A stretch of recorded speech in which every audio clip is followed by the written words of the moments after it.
current economic environment is creating all sorts of challenges across the investment spectrum, including foreign exchange.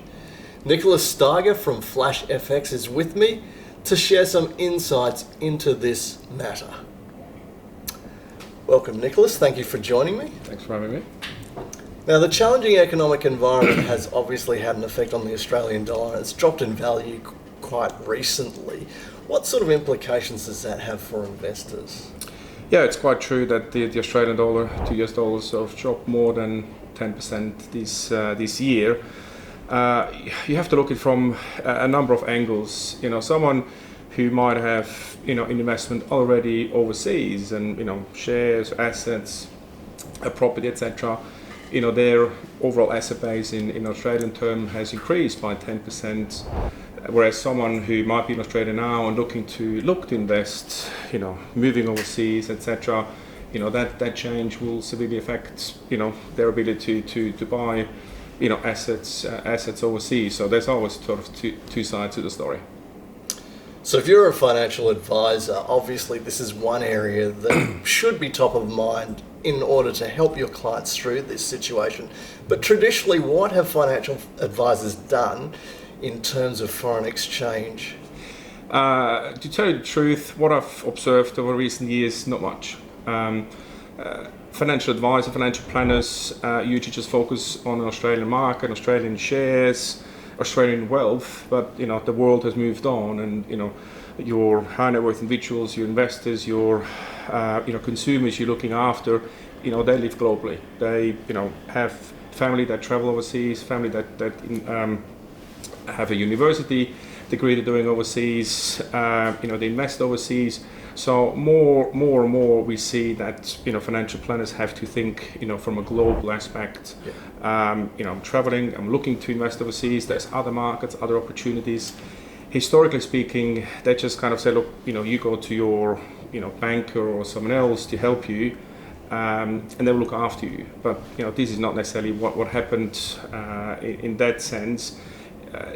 These days, we would think that a financial planner, an investment advisor should look holistically over the whole portfolio, how they can help assist, direct advice the customer on the various aspects of their whole life and the wealth they have accumulated.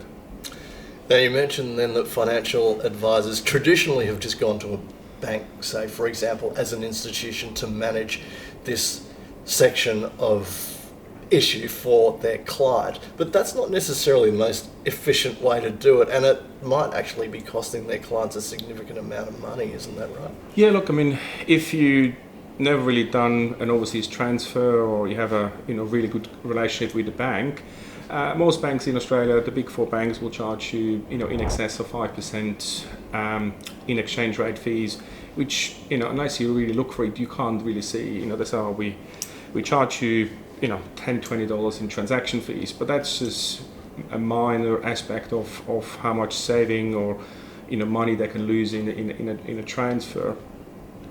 So it's worthwhile to look at price, compare not just among the big banks, but there's other services out there that can help a consumer, a business or investor to get a better solution, and ultimately it's good for the financial planner as well. Like if if it's a large amount and they have an extra 5% to invest, then ultimately that's good for the consumer, equally good for an advisor to have extra funds to work with. Yeah. Now, we've been talking about an investment context here, but of course there are plenty of people working overseas who have got to get certain amounts of money back into Australia if they actually live here on a more permanent basis. What sort of effect can it have in that sphere? Yeah, look, if you have an expat, living in Hong Kong, in Singapore, US, UK, like anywhere, we see quite often that especially now when the value has fallen in Australian dollar terms, that they take their savings and convert it into Australian dollars, put it in a local super fund, in a super platform. Someone who might have worked or lived overseas for 10-20 years and had just been parked there because they never really needed those funds, it's actually a good time to kind of, hey, how can I bring it back? Should I bring it back? Is it good value?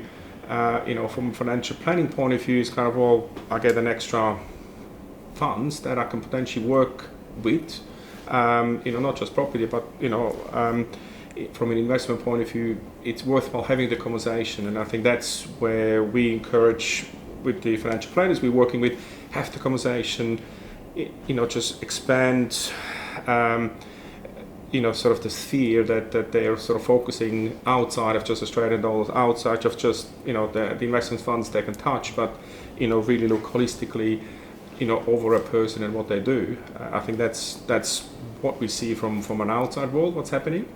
But in Australia, it's very AUD and, domestic focus, equities. Anything outside is too hard. It's kind of, it shouldn't be hard enough anymore.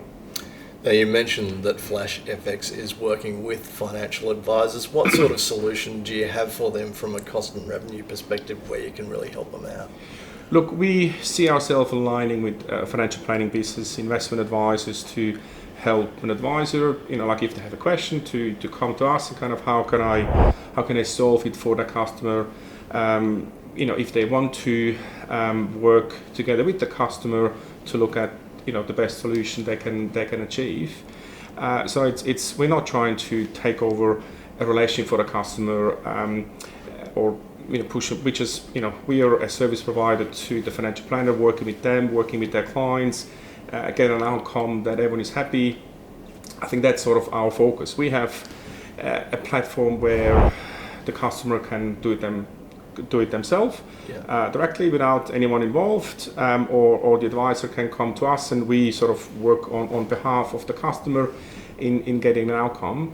And we've had really good success in kind of just working in a win-win situation as a team, looking holistically, for a small portion of their wealth or what they're looking for, and the feedback has been super for the outcome we've achieved. Yeah, and the value you can add for advisory practices and individual practitioners is a lot more than just about dollars and cents, isn't it? Yeah, look, I think it's like obviously we have the issue. Everyone has the issues with conflicted remuneration, etc. That's something we need to look at. Like how a practice works. But these days, we're looking at a saving for the customer, which can be in excess of 3-4% on the exchange rate. For a financial planning business, you have a better relationship with the customer. Yeah. Your status is increased as a trusted advisor. You can access more funds that or you get more trust from the client. He might bring extra assets to you.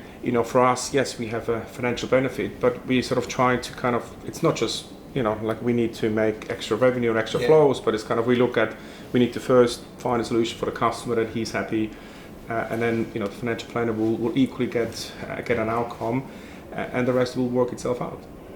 Well, that's great. Well, thank you again for your time, Nicholas. That was really informative.